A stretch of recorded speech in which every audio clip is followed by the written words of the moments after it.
Je m'interroge ce jour sur la question d'un énième recensement physique du personnel au sein du ministère de l'Éducation de base.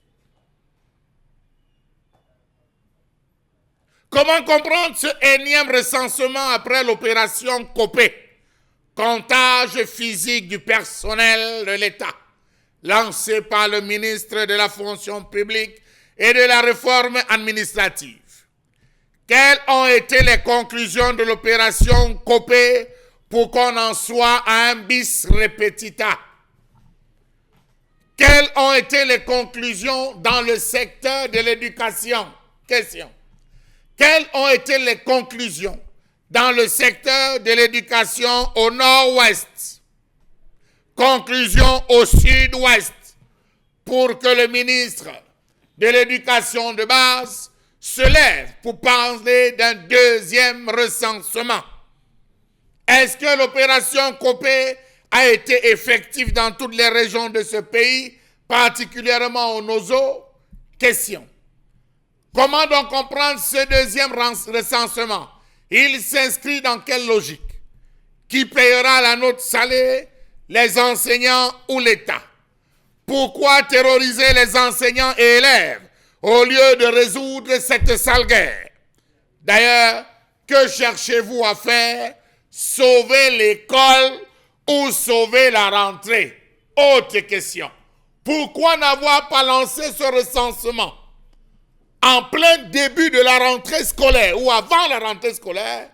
Vous attendez 2 mois après la rentrée scolaire pour lancer le deuxième recensement, un comptage en présentiel des enseignants dans les établissements. Et ceux dont des enfants qui se sont inscrits et qui n'ont pas d'enseignants, où les placez-vous? Malheureusement, cette année, c'est l'école que vous vous battez à sauver et non la rentrée scolaire. Comment comprendre ce recensement au moment même où il y a un regain de violence? On parle d'une 30aine de morts. Les engins explosifs improvisés qui désormais sont devenus l'apanage du quotidien dans ce secteur. Des affrontements barbares. Savez-vous que la rentrée des classes a vu au moins une dizaine d'enseignants enlevés dans le nord-ouest? On parle de la libération de 11, quelque part dans la zone de Kumbo, mais bien évidemment dans d'autres zones, dans le Ngokotundia, il y en a plein qu'on a enlevés. Qu'a fait le ministère de l'Éducation de base? Une seule phrase, un seul mot, une seule compassion, point d'interrogation. Savez-vous, ou comment comprendre cette énième brimade lorsqu'on sait que les enseignants camerounais craignent depuis des années, depuis 5 ans aujourd'hui pour leur vie, et sont de plus en plus réticents à retourner à leur lieu de travail dans les régions anglophones du sud-ouest et du nord-ouest? Plusieurs d'entre eux sont morts. Certains ont été kidnappés et torturés par des bandes armées. Qu'a fait véritablement le Mineduc? Question. Et ceux des fonctionnaires qui ont déserté le lieu, et ceux des sous-préfets et autorités administratives qui littéralement ont disparu de leurs différentes zones. Pourquoi n'y a-t-il jamais eu un rappel à l'ordre? Si oui, le premier, le deuxième rappel à l'ordre a-t-il porté ses fruits? Question. Les enseignants vivent en ce moment le martyre. Ils sont menacés de suspension définitive de leur salaire et menacent même de rembourser les salaires qu'ils perçoivent depuis 2018.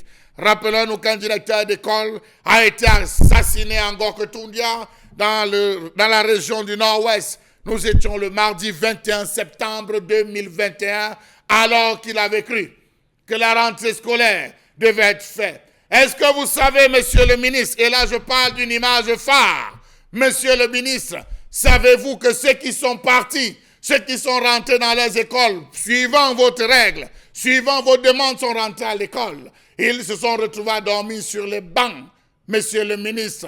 On parle là d'une image phare. Ils sont couchés sur les bancs. Ils dorment sur les bancs. Les villages ont été rasés. Les voilà qui dorment sur les bancs, monsieur le ministre. Parce que vous avez demandé d'aller se faire enregistrer, auquel cas ils n'auront même pas la pitance pour vivre. Les voilà dans une salle de classe. Ils sont couchés obligés de dormir. Je souhaite que cette image reste afin que les Camerounais comprennent véritablement l'ampleur de ce qui se passe dans le nord-ouest et le sud-ouest. Alors que le sous-préfet de Ndop a assuré aux enseignants que rien ne leur sera arrivé malgré les menaces des groupes séparatistes armés, 7 autres enseignants ont été kidnappés. Rappelons-nous que 10 jours après le meurtre de 7 écoliers dans le sud-ouest du Cameroun, au moins 6 enseignants ont été enlevés. Que dit des 11 enseignants enlevés à Kumbo? Qu'a fait le ministre de l'enseignement de base? Question.